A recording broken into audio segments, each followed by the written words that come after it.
Actu Debout, prenez votre temps et abonnez-vous à la chaîne, cela nous aide beaucoup et nous encourage à continuer à faire du bon contenu. Si vous aimez la vidéo, DONNEZNOUS un pouce en l'aimant, merci et profitez du reste de la vidéo. Maître, bonjour. Ton ex-patron m'a envoyé cet élément. J'appelle ton ex-patron, le premier ministre Ben Diagba, qui avait été nommé premier ministre en exil du gouvernement d'exil, dont tu étais le ministre des Affaires étrangères. Alors, je reviens, mes chers de l'Académie populaire. Il y a une chose qui m'intrigue, qui m'interpelle et qui a failli me laisser pantois, mais je me suis dit que je vais quand même parler. Il y a déjà une dizaine de jours de cela que l'arrêt de la Cour de justice de la CEDEAO a été mis en exergue sur la place publique, au vu et au su de tout le monde. Cela a provoqué des indignations dans le cas adverse et dans notre camp. Cela a suscité quand même un relan d'intérêt pour la CEDEAO, sachant que à partir de là, nous nous sommes dit que nous ne sommes plus seuls dans la lutte. Quand bien même nous restons constants sur le fait que le Togo ne peut se libérer que par le fait du Togolais lui-même. Mais force est de constater que les pays de l'AES n'ont pas dit un mot. Je ne sais pas si vous l'avez remarqué. Ni le Mali, ni le Burkina, et à plus forte raison le Niger, personne n'a bronché. Personne, je dis bien personne. Je le dis sans risque d'être démenti. Je mets au défi quiconque pourrait venir me dire ici que c'est le contraire qui est vérifié. Personne n'a rien dit. Vous vous imaginez? Vous vous imaginez? Personne. Au moins, on aurait pu s'attendre à ce qu'ils puissent dire, bon, écoutez, cette fois-ci, le peuple togolais a été entendu.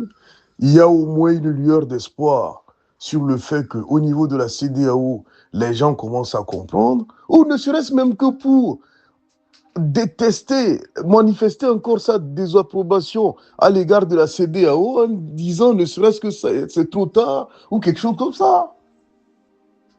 Rien. Je ne sais pas si vous avez regardé. Il n'y a rien, absolument rien.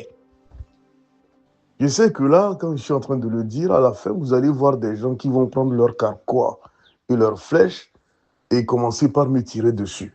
Mais nous, comme nous ne pouvons pas voir des choses et nous taire, nous parlons. Nous parlons. Personne n'a rien dit.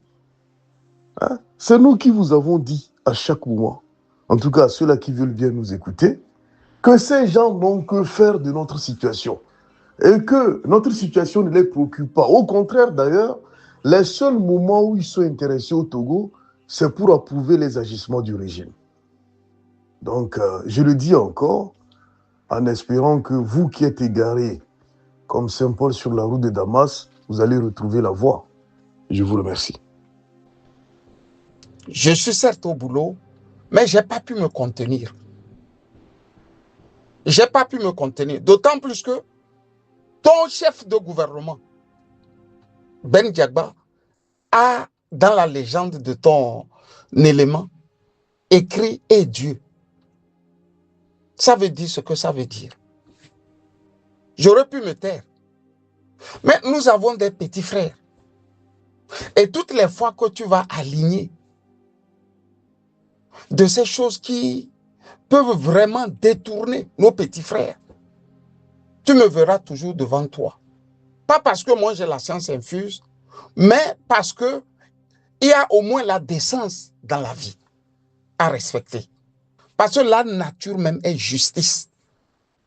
La nature aime ce qui est beau, ce qui est droit, ce qui est propre. Maître, tu accuses les pays de l'AES de ne avoir rien dit dans le cas togolais. Si je comprends bien, si tu avais réussi à devenir ministre des Affaires étrangères, tu vas mettre ton doigt partout C'est-à-dire, là où toi tu apprends qu'un pays a un problème, tu vas, tu mets un doigt.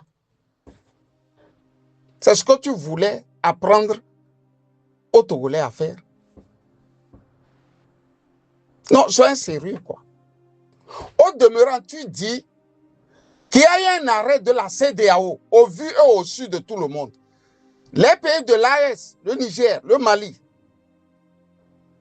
et le Burkina Faso n'ont rien dit. Mais il n'y a même pas encore un mois. On a rasé pratiquement un camp là-bas. Les gens sont morts par dizaines, voire centaines. Maître Agba, dis-moi, si la Côte d'Ivoire, le Togo, le Bénin ont présenté ne serait-ce que les condoléances à ces pays-là. Tu vois comment tu es? Le problème ici, c'est que toi tu pourchasses une fin initiale. Mais les gens restaient au pays, nos petits frères restaient au pays, et beaucoup même qui font les lives, ils ne s'en rendent pas compte que toi, tu poursuis un objectif qui peut être même personnel, qui n'a rien à voir avec le Togo. Mais tu arrives à profiter des événements pour enfoncer le clou et détruire ce que les gens sont en train de faire au prix de 1000 sacrifices. C'est parce que toi, tu vis en France, maître, que toi, tu ne sais plus que le Burkina, depuis son indépendance, a désormais 15 tonnes d'or. Depuis son indépendance, c'est ces 2 dernières années, eux ont pu récolter 15 tonnes d'or.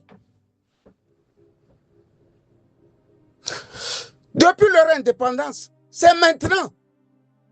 Le Niger a récupéré son uranium. Et depuis son indépendance, c'est maintenant. Le Mali a récupéré les 90% des zones aurifères que détenaient les multinationales étrangères. Ou étrangères, pardon. Donc, ça là aussi, là, ce n'est pas une fierté pour toi.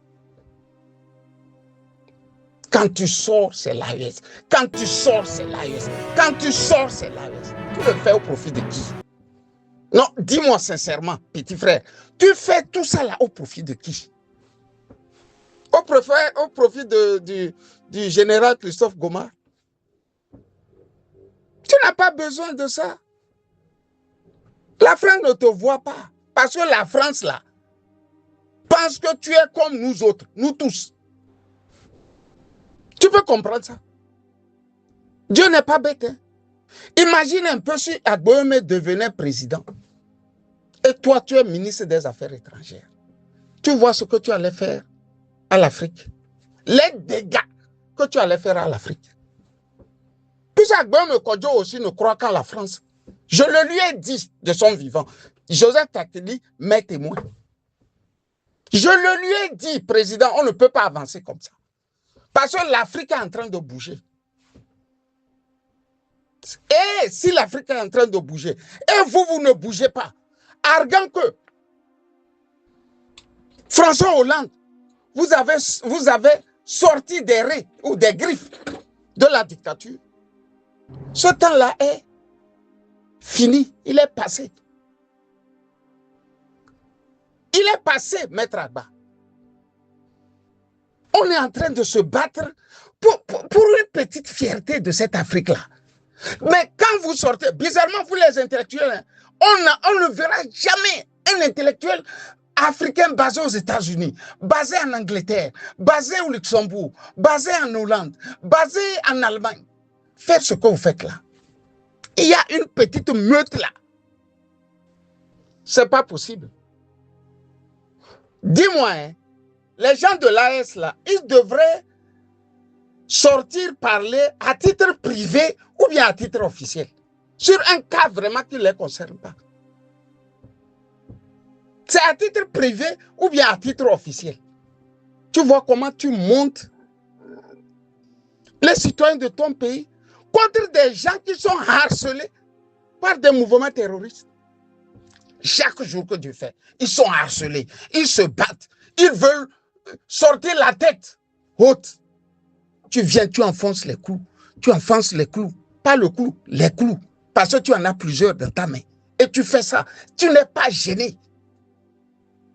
C'est pour ça, le chef de gouvernement, c'est-à-dire ton patron même, a dit, et Dieu, et Dieu, et Dieu.